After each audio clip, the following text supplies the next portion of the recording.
Over the years, land has been cleared for housing and industrial developments, shopping malls, highways, and cropland. Many old trees have been cut down for firewood. Wooden fence posts that provided nesting cavities have now been replaced with metal posts. With modernization, the supply of natural nesting cavities for bluebirds and other native cavity nesters has been greatly reduced.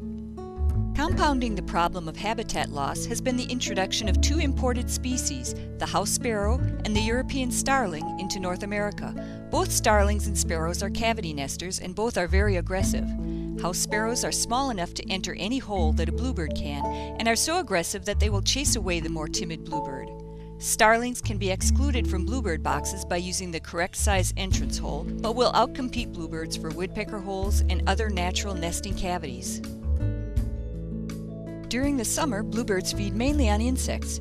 In the winter, bluebirds depend on many kinds of wild berries for their food supply. However, the supply of wild berries also has decreased over the years. The few berries that remain are often stripped quickly by large flocks of starlings and other birds. Even though the bluebird population has greatly decreased, the future still can be promising for them. The most important step we can take to help bring back the bluebird is to provide nesting sites by setting out a bluebird box or starting a bluebird trail. A bluebird trail is a series of bluebird boxes placed along a prescribed route. In areas where nesting boxes have been put up in suitable habitat, bluebird populations are increasing. Bluebirding is a great environmental, hands-on project that people of all ages can enjoy. By following some basic instructions, chances are very good that you'll be able to attract and enjoy bluebirds. A good bluebird box should be well ventilated, watertight, have drainage holes, be easy to monitor, and easy to clean. Cedar and redwood are ideal materials, although you can use plywood and other types of wood. Boxes can be painted or stained if a light color is used. Treated lumber should not be used because of its toxic content. A bluebird box should never have a perch, as sparrows and wrens are attracted to perches. Boxes should have a round entrance hole of 1.5 inches. Oval holes should measure 1 3/8 inch by 2 1/4 inch. Mounting the bluebird box on a smooth round pipe is probably the best and simplest mounting system to use. 3/4 inch conduit works well, but any smooth scrap round pipe will also work. Coating the pole with the high-quality automotive grease will also help to keep predators off the box. Hardware cloth placed under a box helps to prevent snake predation. Do not mount bluebird boxes on a fence line or on trees. Raccoons are known to walk along fence lines and may find your boxes. Habitat is the key factor to consider when setting up a bluebird trail. Open rural country with scattered trees and low or sparse ground cover is best. Suitable habitat should include perch sites such as a fence line, wire, or tree branches where bluebirds may perch to search for food. Look for these when you're selecting a location for your nesting boxes. If bluebirds do not like the habitat, they probably will not use your boxes.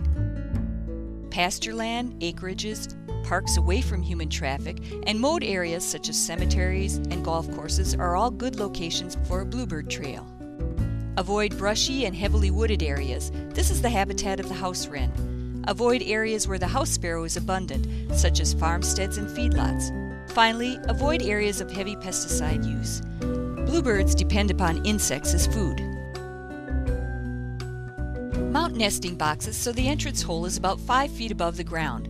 If possible, face the box away from prevailing winds and facing towards a tree or shrub which is within 100 feet of the box.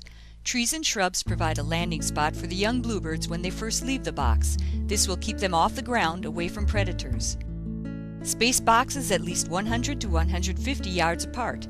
Boxes can be mounted in pairs in areas where tree swallows are abundant.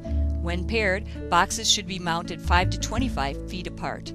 This provides nesting sites for both species and helps to prevent competition between them. Different species of birds usually do not mind nesting close to each other. Only put up a bluebird box if you plan to monitor it. Check your bluebird boxes at least once a week during the nesting season until chicks are close to fledging. Do not open the box after nestlings are 12 to 14 days old. If you do, the nestlings might leave the box before they're able to fly, greatly reducing their chance of survival.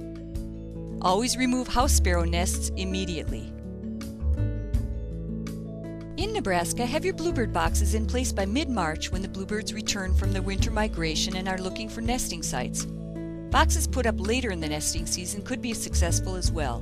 Bluebirds usually nest in late March or early April, depending on weather conditions.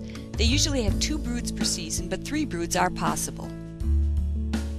Be sure you can recognize a bluebird nest. It's a cup-shaped nest that is usually made of 100% woven grass. Occasionally, pine needles may be used. Bluebirds usually lay 4 to 5 light blue eggs, but may lay as many as 6 or 7. A small percentage of their eggs may be white. The incubation period for bluebird eggs is 12 to 14 days. Nestlings remain in the nest 18 to 21 days before they fledge. Remove bluebird nests and those of other birds as soon as the young birds have fledged. Keep records of the activity on your bluebird trail. This information is valuable to bluebirds across Nebraska. Annual nesting report forms are mailed to members or are available online. Don't be discouraged if your nesting boxes are not used the first year. If bluebirds are not common in your area, it may take them a few seasons to find your new box. Bluebirds generally return to the same area each year. Bluebird trails have been an extremely effective method of reestablishing the bluebird populations across North America. I'm Jan Hygnstrom with the University of Nebraska Extension. Thanks to Bluebirds across Nebraska for content and photos.